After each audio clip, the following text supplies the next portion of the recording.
સુરતના ચોક બજાર પોલીસ સ્ટેશનમાં નોંધાયેલા પોક્સોના ગુનામાં આરોપી લાજપોર જેલમાંથી કોર્ટમાં રજૂ કરવા માટે લાવવામાં આવ્યો હતો। કોર્ટ પ્રોસેસ દરમિયાન આરોપીને ખેંચ આવતા તે અચાનક ઢળી પડ્યો, જેથી તેને તાત્કાલિક સારવાર માટે સુરત સિવિલ હોસ્પિટલના ઇમરજન્સી વિભાગમાં ખસેડવામાં આવ્યો।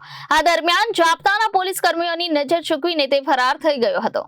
સુરતના ચોક બજાર પોલીસ સ્ટેશનમાં નોંધાયેલા પોક્સોના ગુનામાં આરોપી લાજપોર જેલમાંથી કોર્ટમાં રજૂ કરવા માટે લાવવામાં આવ્યો હતો। કોર્ટ પ્રોસેસ દરમિયાન આરોપી તબિયત બદગડવાનું નાટક કરતા અચાનક ઢળી પડ્યો, જેથી તેને તાત્કાલિક સારવાર માટે સુરત સિવિલ હોસ્પિટલના ઇમરજન્સી વિભાગમાં ખસેડવામાં આવ્યો હતો। હોસ્પિટલમાં સારવાર દરમિયાન આરોપી જાપ્તામાં રહેલા પોલીસ કર્મચારીઓની નજર ચૂકવી ગયો અને ત્યાંથી ફરાર થઈ ગયો।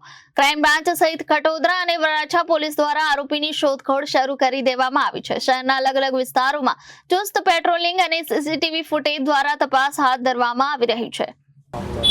આજ રોજ લાજપોર જેલ ખાતેથી સુરતની સેશન કોર્ટ ખાતે શુભમ શર્મા નામના આરોપી પોક્સોનો છે। ચોક બજાર પોસ્ટિંગમાં પોક્સોનો ગુનો દાખલ એ આરોપીને કોર્ટમાં પ્રોડક્શન દરમિયાન કોર્ટમાં જ્યારે પ્રોડક્ટ કર્યો ત્યારે એને કન્વર્ઝેશન ખેંચ આવવાથી કોર્ટમાં ફસરાઈ પડ્યો હતો। ત્યારબાદ જાપ્તાના પોલીસ કર્મચારીઓએ તેના ઇન્ચાર્જ દ્વારા 108 મારફતે અહીંયા સારવાર માટે ઇમરજન્સીમાં લાવેલા હતા।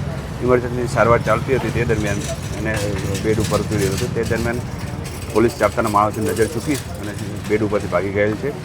લોકલ ક્રાઇમ બ્રાન્ચની અલગ અલગ ટીમો વરાછા પોસ્ટે, ખટોદરા પોસ્ટે તેમજ ચોક બજાર પોસ્ટેની અલગ અલગ ટીમો બનાવી અને આરોપીની શોધખોળ ચાલુ છે। આગળની પોલીસ કાર્યવાહી ચાલુ છે। આરોપી કયા ગુનામાં હતો અને કયા પોસ્ટરનો હતો? આરોપી ચોક બજાર પોસ્ટેના પોક્સોના ગુનાનો આરોપી છે। કાચા કામનો જેલ કસ્ટડીમાં હતો। Reporter Arvind Rathod, Janadesh news, Surat.